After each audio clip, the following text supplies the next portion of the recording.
الرحمن الرحيم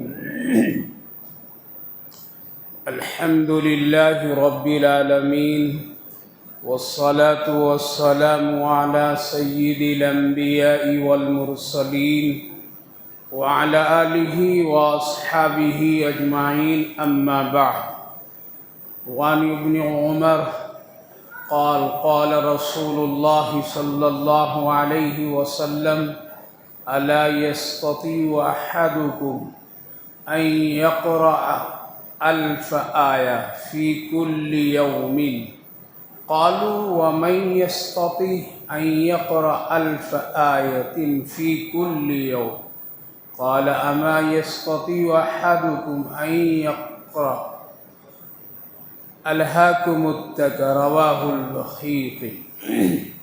حضرت ابن عمر رضی اللہ عنہ سے روایت ہے کہ جناب نبی اکرم صلی اللہ علیہ وسلم نے ارشاد فرمایا کہ تم میں سے کوئی طاقت رکھتا ہے کہ ہر دن 1000 آیاتیں پڑھے؟ صحابہ کرام رضوان اللہ عنہم اجمعین میں سے عرض کیا کیا کون طاقت رکھتا ہے کہ ہر روز 1000 آیتیں پڑھے؟ یعنی ہمیشہ کون پڑھ سکتا ہے؟ فرمایا کیا تم میں سے کوئی طاقت نہیں رکھتا ہے کہ وہ الہاکم التکاثر پڑھے؟ بھائی اور بزرگوں، انسان کی زندگی شب و روز گھٹتی ہے اور اللہ تعالیٰ نے انسان کی زندگی کے ساتھ ایک بہت اہم نعمت عطا کی ہے، ایک سونا اور ایک جاگنا، یعنی نیند اور بیداری، یہ دونوں اللہ کی بہت بڑی نعمت ہے۔ وقت پر انسان کا سو جانا اور وقت پر نیند کا آنا یہ اللہ کی طرف سے بہت بڑی نعمت ہے، اس پر انسان جتنا بھی شکر ادا کرے وہ کم ہے۔ ان لوگوں سے پوچھئے جن کو نیند نہیں آتی، ان لوگوں سے پوچھئے جن کو نیند کی وجہ سے بہت سارے خیر کے کام وہ چھوڑ دیتے ہیں، یعنی نیند آتی بھی ہے تو وقت بے وقت آتی ہے، جس کی وجہ سے بہت سارے خیر کے کام نہیں کر پاتے ہیں۔ مثلاً بے وقت نیند آئی، فجر کی نماز چلی جاتی ہے، بے وقت نیند آتی ہے تو وہ کام صحیح وقت پر نہیں کر پاتے ہیں۔ تو وقت پر نیند کا آنا اور وقت پر انسان کا بیدار ہو جانا نیند سے، یہ اللہ کی نعمتوں میں سے ایک بہت بڑی نعمت ہے۔ اس لیے جناب نبی اکرم صلی اللہ علیہ وسلم نے ارشاد فرمایا ان 2 نعمتوں کے بارے میں ہمیشہ اللہ کا شکر ادا کیا کرو۔ ہم لوگ اس کا شکر ادا نہیں کر پاتے ہیں اور نہیں کرتے ہیں، غفلت میں ہوتے ہیں، سوچتے ہیں کہ یہ اپنے آپ آ جاتی ہے، اس کو ہم کو نہ لانا پڑتا ہے، نہ محنت کرنی پڑتی ہے، نہ خریدنا پڑتا ہے۔ ہاں وہ لوگ نیند خریدتے ہیں جو گولی کھا کھا کر کے سویا کرتے ہیں، یہی تو ہے، وہ گولیاں کھاتے ہیں، یعنی نیند بازاروں سے خرید کر کے لاتے ہیں، تب ان کو نیند آتی ہے، مگر پھر بھی کبھی کبھی نیند نہیں آتی ہے۔ تو یہ نیند کا آنا وقت پر اللہ کی نعمت۔ ہم سب کے آقا نبی اکرم صلی اللہ علیہ وسلم نے اسی لیے سونے کا طریقہ بتایا، جاگنے کا طریقہ بھی بتایا، اور دونوں کے بارے میں آپ نے بڑی تاکیدات فرمائی، اور آپ نے ارشاد فرمایا دیکھو جب تم سو جاتے ہو تو رات میں بہت ساری بلائیں، مصیبتیں، شیاطین کی حرکتیں اور شرارت، شریر جناتوں کی شرارتیں، جادو و سحر کرنے والوں کی بدمعاشیاں، بہت ساری آسمانی بلائیں، زمینی بلائیں رات میں پھیرا کرتی ہے، وہ انسانوں کی غفلت سے فائدہ اٹھایا کرتے ہیں۔ لہذا ایک انسان اگر سویا ہے لیکن وہ سنت کے خلاف یا اللہ سے اپنا رشتہ توڑ کر کے سویا ہے، اللہ کو یاد کر کے نہیں سویا ہے، تو پھر ایسے موقع پر ان لوگوں کے اور ان چیزوں کے اثرات سونے والوں پر بہت جلد ہوا کرتا ہے۔ لہذا نبی اکرم صلی اللہ علیہ وسلم نے ارشاد فرمایا جو آدمی سونے سے پہلے وضو کر کے سوتا ہے تو اس وضو کی برکت سے اللہ رب العالمین ایک فرشتے کو مقرر فرما دیتا ہے، کہ اس آدمی کو سلاؤ اچھے طریقے سے، اس آدمی کو وقت پر اٹھا دینا عبادت کے لیے، نماز کے لیے، اس آدمی کے قریب اگر کوئی بلا مصیبت آئے تو اس کی دفاع کرنا، یہ وضو کی برکت ہے۔ یہ کوئی عامل صاحب نہیں بتائی یا کوئی اور آدمی نہیں بتایا، یہ بتایا کون؟ ہم سب کے آقا جناب نبی اکرم صلی اللہ علیہ وسلم۔ لہذا وضو کرنے میں تو کوئی زیادہ وقت تو لگتا نہیں ہے، عام طور پر میں آدمی منہ دھو لیتا ہے، ہاتھ دھو لیتا ہے، لیکن اسی میں تھوڑا سا عمل بڑھا دے اور وضو کی نیت سے وضو کر کے سوئے تو یہ سارے فائدے اس کو مل جاتے ہیں وضو کی برکت سے۔ پھر دوسری بات یہ ہے کہ نیند ایک ایسی چیز ہے جو موت کی ایک چھوٹی سی بہن کہلاتی ہے۔ اللہ رب العالمین نے ارشاد فرمایا تجھے کیا خبر ہے، تیری روح کی حفاظت کرتا ہوں۔ اللہ یتوفی الانفس حین موتہا، یعنی جب تم نیند کی حالت میں چلے جاتے ہو تو تیری روح کو میں قبض کر لیتا ہوں اور پھر وقت پر میں اسے واپس کر دیتا ہوں، اگر واپس کرنے کا ہوتا ہے تو، اور اگر واپس کی مدت نہیں ہوتی ہے، روکنے کی ہوتی ہے، یعنی موت بڑی ہوتی ہے تو پھر تیری روح کو میں روک لیتا ہوں۔ لہذا جب روک لیتا ہے اللہ تعالیٰ تو موت ہو جاتی ہے۔ اس لیے ایک مومن کے لیے ضروری ہے اپنا سونا خیر کے ساتھ سویا کرے، یعنی اللہ کو یاد کر کے سویا کرے، اللہ کا ذکر کر کے سویا کرے، غفلت میں نہ سویا کرے، پتہ نہیں پھر سونے کے بعد اٹھنا نصیب ہو یا نہیں ہو، اس لیے باوضو سونا چاہیے۔ اگرچہ بیچ میں وضو ٹوٹ جائے تو کوئی فرق نہیں، ابتدا اور شروع کی عمل قابل قبول ہے۔ دوسری بات، کچھ ایسے دعائیں، کچھ ایسی صورتیں پڑھ کر کے سونا چاہیے جس سے بہت ثواب ملتا ہے۔ نبی اکرم صلی اللہ علیہ وسلم نے ارشاد فرمایا تم میں سے کوئی ہے جو روزانہ 1000 آیات کی تلاوت کا ثواب حاصل کرے؟ وہ ہے تم میں سے؟ صحابہ کرام رضوان اللہ علیہم اجمعین نے کہا یا رسول اللہ 1000 بہت ہے، بہت ہے، پورے قرآن میں 6666 آیات ہیں، کتنے ہیں؟ لہذا 1000 آیتیں پڑھ کر کے سونا اور پڑھ کر کے عمل یہ کرنا تو کافی وقت لگ جائے گا۔ اللہ اکبر، اللہ نے اپنے کلام میں کیا برکتیں رکھا ہے۔ آپ صلی اللہ علیہ وسلم نے ارشاد فرمایا کہ جو آدمی ایک مرتبہ، دوسری حدیث میں ایک مرتبہ سونے سے پہلے الہاکم التکاثر حتی زرتم المقابر، یہ چند آیات کی ایک بہترین صورت ہے۔ آپ صلی اللہ علیہ وسلم نے ارشاد فرمایا جو آدمی اس کو پڑھ کر کے سوتا ہے گویا کہ وہ 1000 آیات کی تلاوت کر کے سوتا ہے، یعنی اس کو ثواب اتنا ملتا ہے۔ ایک مرتبہ اگر قل هو اللہ احد پڑھ کر کے سوتا ہے تو قرآن کی تہائی حصے کا ثواب اس کو ملتا ہے۔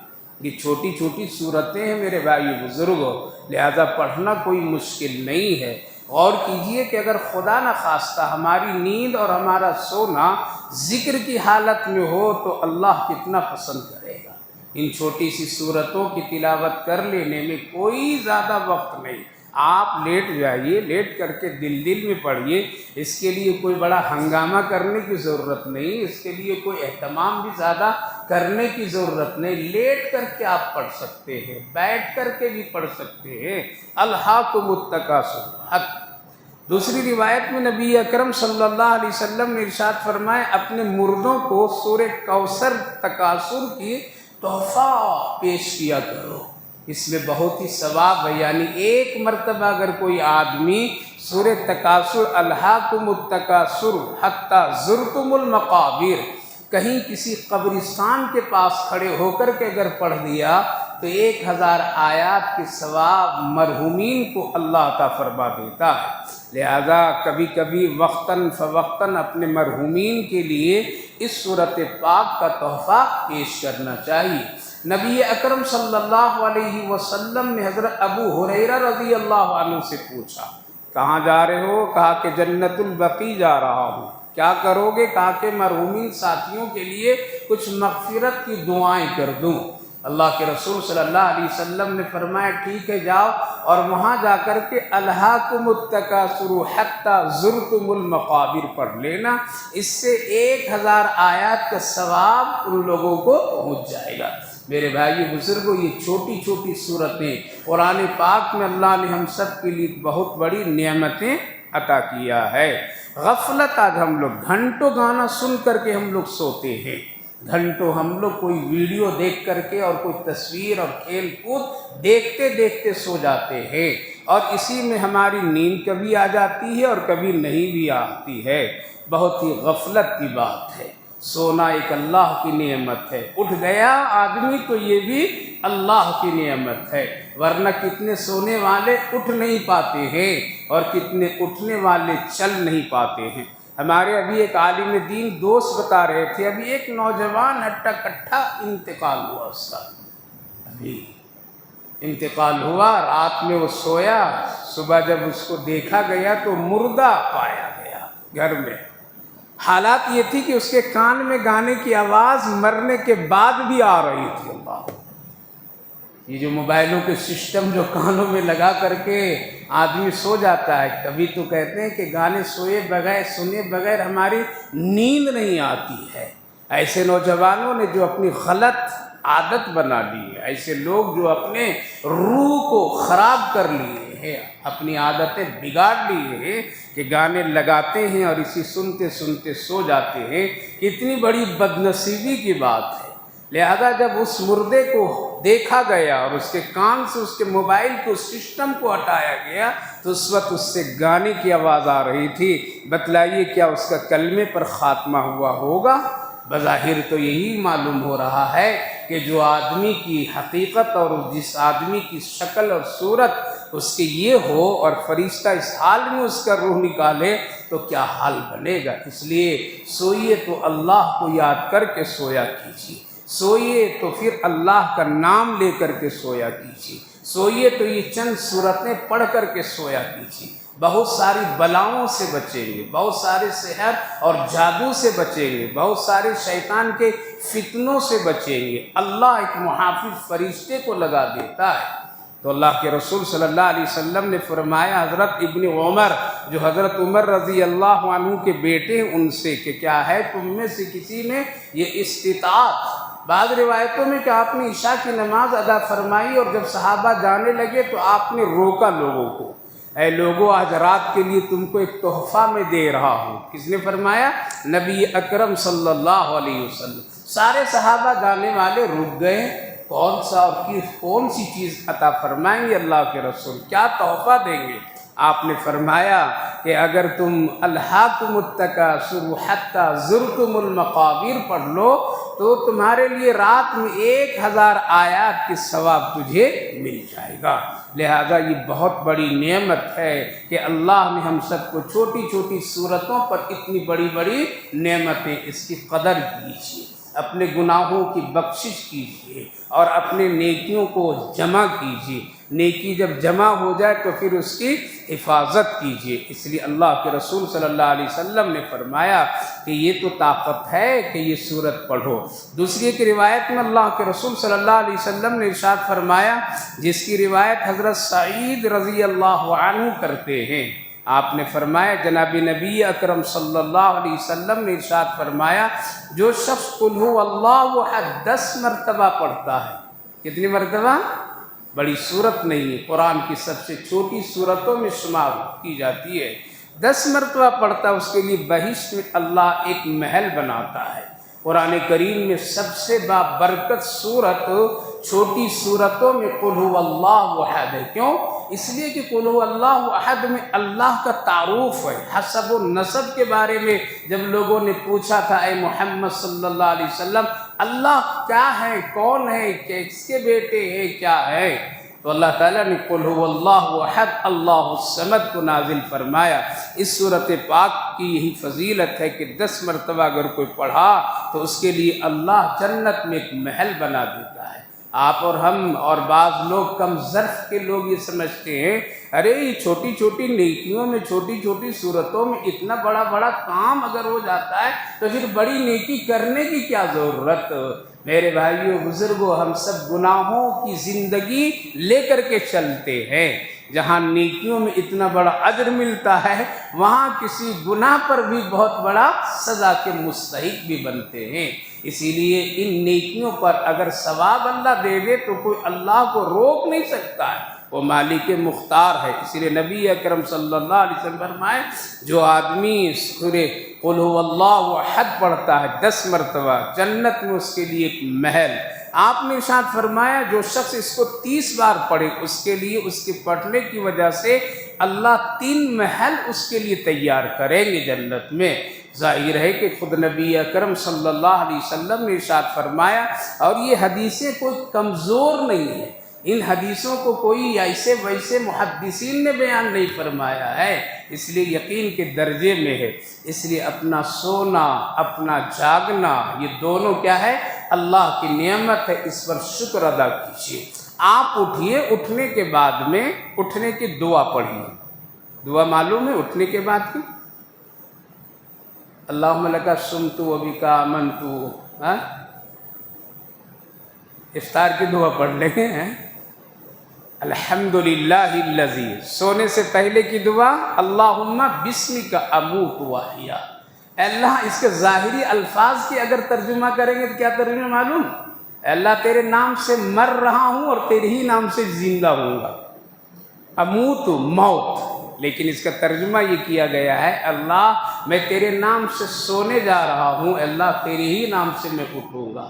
اب جب آدمی اٹھتا ہے تو پھر دعا پڑھتا الحمدللہ الذی احیانا بعد ما اماتنا والیہ النشور۔ اے اللہ تیرا شکر ہے، آپ کی تعریف ہی تعریف ہے کہ آپ نے مجھے سلایا، نیند دیا اور پھر زندہ کریا یعنی اٹھایا، اور پھر آپ مجھے چلائیں گے الیہ النشور، روزی کی طرف، کام کی طرف، کھیتی باڑی کی طرف، پڑھنے لکھنے کی طرف۔ یہ سب دعا ہے۔ بعض علماء کرام فرمائیں اپنی زبان سے شکر ادا کرو، روز دیکھو بہترین نیند آئے گی اور سکون کی نیند آئے گی کہ اللہ تو نے مجھے بہترین نیند دیا، تیرا کروڑوں شکر ہے، اب تو ہی نے مجھے جگایا ہے، تیرا بڑا کروڑوں شکر ہے۔ لہذا جب یہ شکر کے کلمات اپنی طرف سے نکالیں گے تو ہمارا سونا بھی ایک عبادت بن جائے گا اور ہمارا جاگنا بھی عبادت بن جائے گا۔ لہذا یہ چھوٹی چھوٹی نیکیاں کیا کیجیے، چھوٹی چھوٹی نیکیوں کی عادت ڈالیے، چھوٹی چھوٹی نیکیوں سے اپنے آخرت کے ذخیرے کو پورا کیجیے۔ انشاءاللہ تھوڑا تھوڑا قطرہ قطرہ کیا ہوتا ہے؟ دریا اور سمندر بن جاتا ہے۔ آپ کی نیکی بڑھتی چلی جائے گی۔ اس لیے روز سونے کا عمل ذکر اللہ سے کیجیے، موبائلوں سے نہیں، گانوں سے نہیں، فحش تصاویر سے نہیں۔ پتہ نہیں سونے کے بعد انسان اٹھ سکتا ہے یا نہیں اٹھ سکتا ہے۔ اللہ ہم سب کے لیے خیر کا معاملہ فرمائے۔ مسائل میں سے ایک مسئلہ یہ ہے کہ اعتکاف ایک بہت ہی اہم عبادت ہے رمضان مبارک کے لیے، ایک 10 دن کا اعتکاف۔ اگر کوئی آدمی 10 دن کی نیت سے اعتکاف شروع کر دیا اور مسجد میں بوریا بستر لے کر کے آ گیا اور اس کے جو شرائط ہیں اس شرائط کے ساتھ مسجد میں داخل ہو گیا، کتنے دنوں کے لیے؟ 10 دن، ایک عشرہ۔ چاند اب نکلنے کے بعد، دیکھنے کے بعد ہی اب وہ نکل سکتا ہے۔ لیکن خدا نخواستہ اگر کوئی عذر پیش آ گیا، اگر کوئی عذر آ گیا تو وہ جا سکتا ہے۔ مثلا بیمار ہو گیا، علاج ہے اس کے لیے تو وہ جا سکتا ہے، توڑ سکتا ہے۔ اب اس کی قضا اس کو کرنا ضروری ہے۔ کیا ہے قضا؟ جس طرح نماز کی قضا، روزے کی قضا ہے، اسی طرح سے اس اعتکاف کا بھی قضا ضروری ہے۔ اور اگر کوئی آدمی بالکل جان بوجھ کر کے بغیر کسی عذر کے، قضا کے مطلب یہ ہے کہ آدمی، بعض علماء فرمائے جتنا 3 دن اگر رہ گیا ہے تو باقی دنوں کی قضا کر لے، ٹھیک ہے۔ لیکن ایک آدمی اگر بلا عذر وہ چلا جا رہا ہے، بلا عذر، اس کو عذر نہیں ہے، نہیں یار دل نہیں لگ رہا اس مسجد میں، ٹھیک نہیں لگ رہا ہے، اب جا رہا ہوں، دل بھر گیا، کوئی بہانہ اپنے بغیر کسی عذر کے نکل گیا تو یہ گنہگار ہوگا اور اس پر یہ اعتکاف واجب کے درجے میں ہو گیا۔ اس کو پورا پھر 10 قضا کرنی پڑے گی۔ لہذا آدمی کو اپنی سوچ سمجھ کر کے آنی چاہیے اور اپنے اعتکاف کو پورا کرنا چاہیے۔ نیت کر لینے کے بعد نیت کو توڑنے پر اس کی قضا لازم ہے۔ لہذا جو آدمی 10 دن کے اعتکاف کے لیے ہو تو ایسے موقع پر اس کو پورا کے پورا ادا کرنا چاہیے، بلا عذر نہیں توڑنا چاہیے۔ اگر کوئی آدمی 3 دن کا رمضان مبارک میں اعتکاف کرتا ہے تو یہ اعتکاف واجب، یعنی یہ اعتکاف عشرے والا نہیں کہلائے گا بلکہ یہ نفل اعتکاف کہلائے گا۔ لہذا اس کو بھی 3 دن پورا کرنا پڑے گا۔ نیت اگر کر کے آیا ہے، 2 دن پورا کیا اور غائب ہو گیا، 1 دن چھوڑ دیا، تو اس کو پھر قضا لازم ہے اور اس کو پورا کرنا ہے۔ اگر نہیں کیا تو وہ گنہگار کہلائے گا۔ کن حالات میں آدمی باہر جا سکتا ہے معتکف؟ علماء کرام، فقہاء کرام لکھتے ہیں بیماری کے علاج کے لیے باہر جا سکتا ہے۔ ہاں، اگر کوئی ڈاکٹر خود اندر آ کر کے اس کا علاج کر رہا ہو اور اس کی سہولت ہے تو جانا مناسب نہیں ہے، لیکن اگر نہیں ہے تو وہ جا سکتا ہے۔ مسجد میں کھانا پینا اگر انتظام نہیں، کوئی لانے والا بھی نہیں ہے تو گھر جائے اور فوراً کھانا کھا کر کے وہ آ سکتا ہے اگر کوئی لانے والا نہیں۔ اب وہاں جا کر کے دیر سے گپ بازی مارے اور بیٹھ کر کے سالن کے مزے بھی پوچھے، کیا پکایا نہیں پکایا، کیسا ہے ایسا ہے، تو اعتکاف کہے گا کہ میاں اب تم رہو اور میں جاتا ہوں۔ اس لیے مختصر خاموشی سے کام کر۔ مسجد میں اگر غسل کرنے کا نظم نہیں ہے تو اپنا گھر اگر قریب میں ہے تو غسل کے لیے وہ چھپ پہ جا سکتا ہے اور غسل کر کے فوراً وہ آ سکتا ہے۔ بعض روایتوں میں ہے کہ اگر کوئی آدمی مجبور ہے اور مظلوم ہے، اس کی سفارش کی ضرورت اگر پڑ گئی اور وہ اعتکاف میں ہے، تو ایسے حالات میں بھی ایک آدمی کسی کی مجبوری کے لیے اور اس سے رہائی کے لیے سفارش کے لیے باہر جا سکتا ہے۔ لہذا اعتکاف بہت ہی اہم عبادت ہے، اللہ کو منانے والی عبادت ہے۔ آدمی کو فرصت وقت نکال کر کے اس عمل سے پورے عشرہ یا 2-3 دن، 4 دن، 1 دن، 2 دن آنا چاہیے۔ بچوں کو اس سے ذرا دور رکھنا چاہیے، ورنہ مسجد کے ادب و احترام کیا ہوتا ہے، اس میں خلل واقع ہو جاتا ہے۔ لہذا بچوں پر اعتکاف واجب نہیں ہے، نہ اس پر ضروری ہے۔ دیکھا دیکھی بچوں کو بھی لوگ لے آتے ہیں اور پھر مسجد کی کیفیت اور حالات میں دوسرے معتکفین کے لیے دشواری اور پریشانی اور عبادت کے لیے خلل کا ذریعہ بنتا ہے۔ ان چیزوں کا خاص اہتمام اور احتیاط کرنی چاہیے۔ اللہ آپ کو بھی ہم کو بھی عمل کی توفیق نصیب فرمائے۔ اللہم صلی علی سیدنا نبینا حبیبنا مولانا محمد وبارک وسلم علیہ۔ ربنا آتنا فی الدنیا حسنۃ وفی الآخرۃ حسنۃ وقنا عذاب النار۔ اے اللہ، ہم سب تیرے بندے ہیں، گنہگار ہیں، خطا کار، غفلت میں شب و روز زندگی گزرتی ہے۔ اے اللہ، ہمارا جینا، ہمارا رہنا، ہمارا سونا جاگنا سب اپنی مرضی کے مطابق کر دیجیے۔ اے اللہ، ذکر و اذکار کی عادتیں ہمیں ڈال دیجیے۔ اے اللہ، اس کی عادت بنا دیجیے۔ اے اللہ، خرافات اور لغو اور بیہودہ کاموں سے اللہ ہم سب کی اور معاشرے کی پوری حفاظت فرمائیے۔ اے اللہ، جس طرح سے رمضان مبارک میں ہم سب کو نیکی کے ایک شوق اور جذبے پیدا ہو جاتے ہیں، یا ارحم الراحمین رمضان گزرنے کے بعد بھی یہی شوق اور جذبہ ہم سب میں عطا فرمائیے۔ فضل فرما، رحم فرما، عافیت فرما۔ اے اللہ، اپنی رحمتوں کے سائے میں ہم سب کو زندگی گزارنے کی توفیق نصیب فرما۔ چھوٹی چھوٹی نیکیوں کو چننے کی توفیق نصیب فرما۔ چھوٹے چھوٹے گناہوں کو ہٹنے اور ہٹانے کی توفیق نصیب فرما۔ اے اللہ، اس بابرکت مجلسوں کو اپنے فضل سے قبول فرما۔ ربنا تقبل منا انک انت السمیع العلیم وتب علینا انک انت التواب الرحیم، وصلی اللہ علی النبی وعلی آلہ وسلم۔ سبحان ربک رب العزت عما یصفون وسلام علی المرسلین والحمد للہ رب العالمین۔